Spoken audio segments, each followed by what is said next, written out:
बिस्मिल्लाहिर्रहमानिर्रहीम। रब्बि इश्रह ली सदरी वयस्सिर ली अमरी वहलुल उक़्दतम मिन लिसानी यफ़क़हू क़ौली।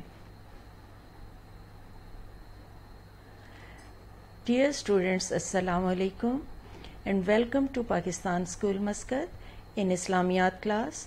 I am your teacher, Ms. Shazia Safdar.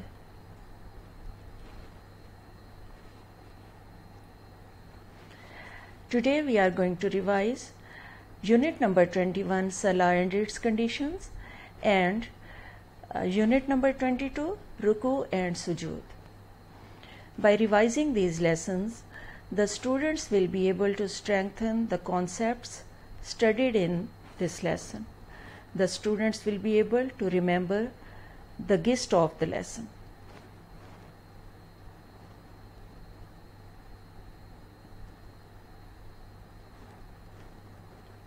Unit number 21, Salah and its conditions. To be able to perform Salah, one's body, clothes and the place where one wants to pray must be clean and free from all impurities. Before offering Salah, you should see that you are properly dressed. Before offering Salah, one must perform wudu. It is necessary that you know the direction of the Qibla and face it while offering Salah.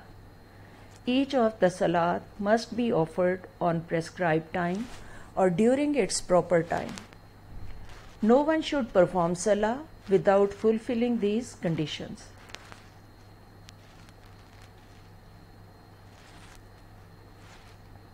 Now, questions from these lessons.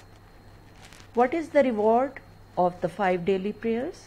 What example has our Prophet used to make us understand its value? Answer. Prophet used the example of a stream flowing at the door and a man is taking bath in it. So it is washing away all the dirt. Same like this, Allah removes and washes away sins of those who offer the 5 daily prayers. Question number 2. What is the best thing in the sight of Allah? Answer. Salah offered at its prescribed time is the best thing in the sight of Allah. Question number 3. What parts of the body must the boys and men cover while offering Salah? Answer. The dress for the boys and men should be such that at least it covers their bodies from the navel to the knees.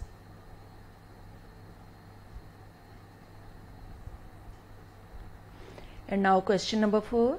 What part of the body must the girls and women cover while offering Salah? Answer.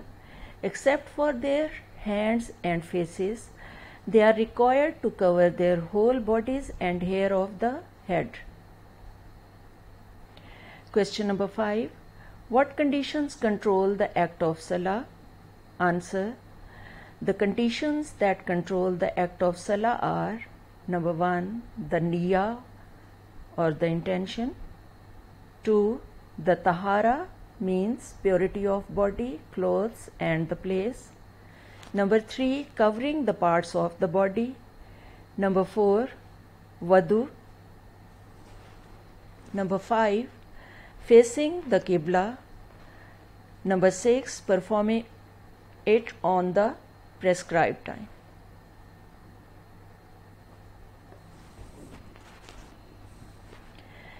Question number 6. Match the columns. Dear children, you will match the words or the statements of column A with the words of column B. So, first word is Qibla. It will be matched with B point of column B.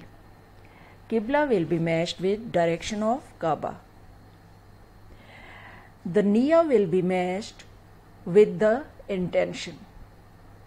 Number 3, the tahara. It will be matched with purity. Number 4, dresses should be it will be matched with dresses should be thick. Number 5, urine and stool. Urine and stool will be matched with najas. Number 6, salah deepens our faith.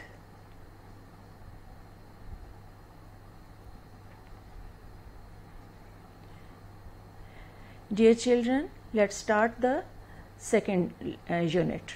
Unit number 22, Ruku and Sujood. Ruku is an Arabic word. It means bowing down. Sujood means prostration. He who does not keep his back straight while carrying out Ruku and Sujood, his salah does not benefit him much. Sujood should be offered on 7 bones: the forehead, both the palms, both the knees, and the toes of the feet. All 7 parts must touch the ground. Qiyam means standing up. Julus means sitting. In a salah of 2 rakas, there will be 1 julus for the tashahhud. In that of 4, there will be 2.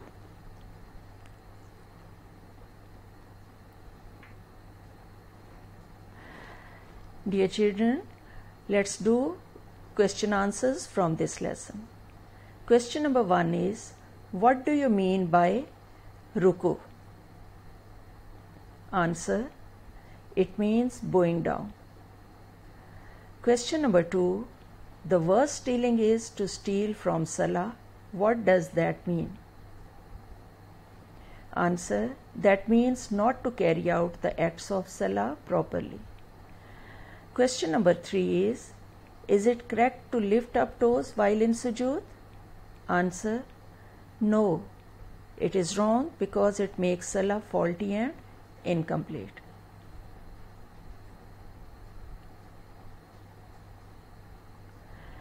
Question number 4, can we recite the Holy Quran in ruku and sujood? Its answer is no, it is disapproved to recite Quran in ruku and sujood. Question number 5, what is qiyam? Answer, it means standing straight. Question number 6, what is julus? Answer, julus means sitting.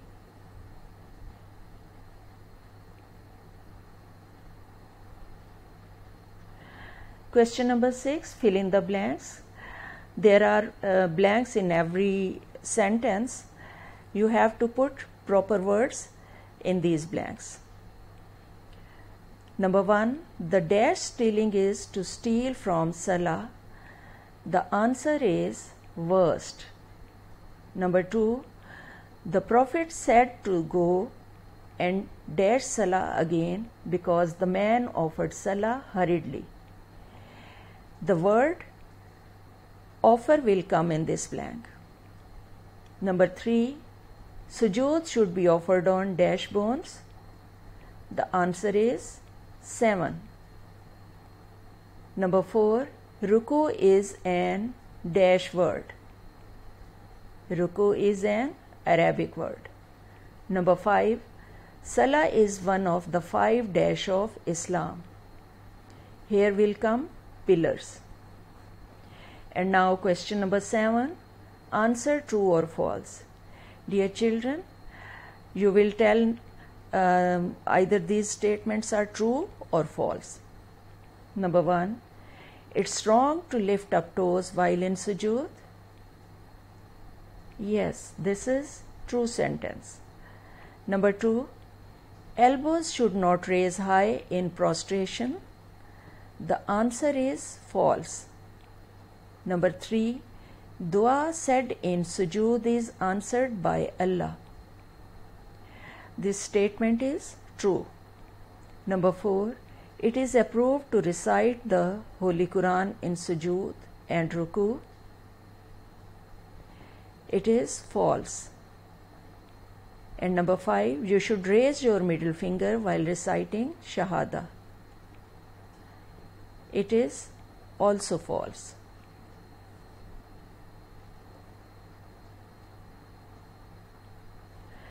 Jazakallah khair, dear children.